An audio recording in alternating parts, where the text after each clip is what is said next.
الو. وماما عم يشرح له لصبري هلا بالروسي. بالروسي اسماء المنحدرات الخطرة. طلعني اسمع من هيك. صدقني اسمع.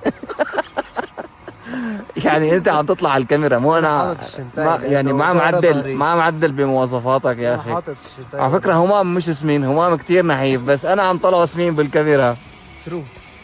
وها نحن ذا من جديد جاهزين لنقفز بعد ما وصلنا على القمة. وهي نزلنا على قمة الجبل من فوق. نزل تلفريك. صورك مع شو؟ Не замерзли сильно. Дочь, идем. وهي المنظر من فوق في الهوايات، يعني باردين كتير. وهذا جهاز تبع الثلج اللي بينفخ الثلج مشان المنحدرات تضل ناعمة. الجهاز نفسه مروحة هيك بتعطي للثلج، بتنفخ الثلج مشان تضل المنحدرات ناعمة. وهي الشباب هون كلهم عم يجهزوا حالهم تبع التزلج، متزلجين الأبطال. همام عم يصوروا بعض. Давайте фотографируем.